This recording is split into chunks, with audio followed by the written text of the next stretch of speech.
Divisional bureau Abdul Karim Sheikh की मंडी सादिकगंज से report के मुताबिक पहला ऑल पंजाब कबड्डी टूर्नामेंट चक भोले वाला में मुनक्किद हुआ, जिसके मेहमान खुसूसी सदर गल्ला मंडी सादिकगंज मलिक इमरान काशिफ थे। शायकीन में अहल इलाका की कसीर तादाद के अलावा मौजूद इलाका हजा शेख अजीजुर रहमान, चौधरी मोहम्मद जमील, मियाँ आलम सुखेरा, राय नईम खरल, मियाँ रमजान भट्टी, मियाँ सफदर भट्टी, मोहम्मद अकरम हांस और वकास अरशद ने शिरकत की। फाइनल मैच चक तजाना मांडल और चक भोले वाला के दरमियान खेला गया।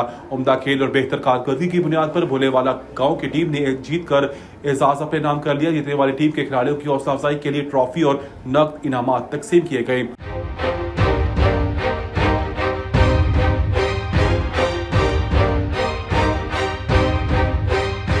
पेट्रोलियम मसनूआत की गैर मुस्तहकम कीमतें, ऑटो रिक्शा और ऑटो रिक्शा महंगे। मुल्तान में पेट्रोलियम मसनूआत की गैर मुस्तहकम कीमतों के असरात ऑटो इंडस्ट्री पर भी पड़ने लगे हैं, जिसके बायस ऑटो रिक्शा और ऑटो रिक्शा की कीमतों में नुमाया इजाफा हो गया है।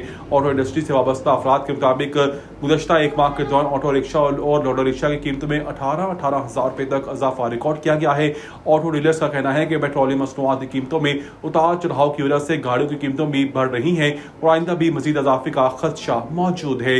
डीलर्स का मजीद कहना था कि ऑटो रिक्शा की कीमत पहले तकरीबन 4.5 लाख रुपए थी, जो अब बढ़कर 4,88,000 रुपए तक पहुंच गई है।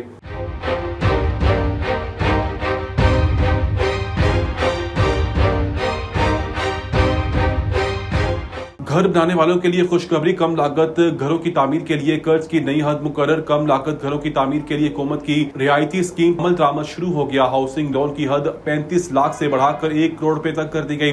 10 महल्ले के घर के लिए अब 5% फिक्स्ड सूद पर कर्ज मिलेगा। हुकूमत सस्ते घरों के लिए पहले साल 322 अरब रुपए की सब्सिडी देगी, जिसमें 282 अरब रुपए मार्कअप सब्सिडी, 40 अरब रुपए की रिस्क शेयरिंग कॉस्ट शामिल है। दस्तावेज के मुताबिक हाउसिंग स्कीम के तहत 4 साल में 5 लाख घर तामीर करने का हदफ मुकर्रर किया गया है। स्कीम के तहत घर का साइज 5 मरला से बढ़ाकर 10 मरला कर दिया गया है। स्कीम के तहत घर का ज्यादा से ज्यादा साइज 2720 मरबा फुट होगा। फ्लैट या अपार्टमेंट का साइज 1360 से बढ़ाकर 1500 मरबा फीट मुकर्रर कर दिया गया है।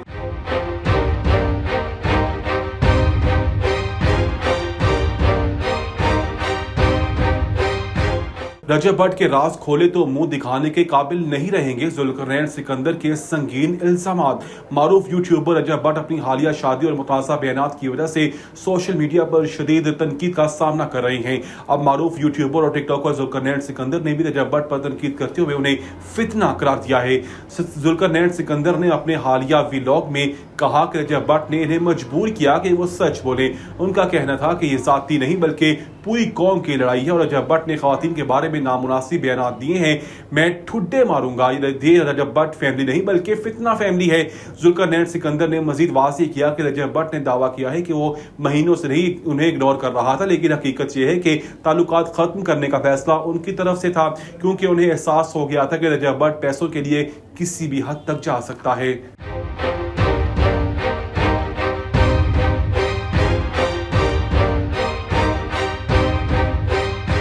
भारतीय गुलकार बादशाह ने दूसरी शादी कर ली। तस्वीर वीडियोस वायरल। भारत के मारूफ रैपर गुलकार बादशाह ने पहली बीवी से अलहदगी के 6 साल बाद दूसरी शादी कर ली। भारतीय मीडिया रिपोर्ट्स के मुताबिक बादशाह ने पहली बीवी जैस्मीन मसीह से तलाक के 6 साल बाद पंजाबी अदाकारा ईशा रेखी से शादी कर ली। इस मौका पर बादशाह ने सब्ज कुर्ता और सुनहरी पगड़ी पहनी रखी थी, जबकि ईशा सुर्ख अरूसी लिबास और रवायती जेवरात में नजर आई। इंस्टाग्राम पोस्ट पर मद्दाहों ने मुबारकबाद के पैगाम दिए और जोड़े के लिए नेक ख्वाहिशात का इजहार किया। भारतीय मीडिया के मुताबिक आदित्य प्रीतिक सिंह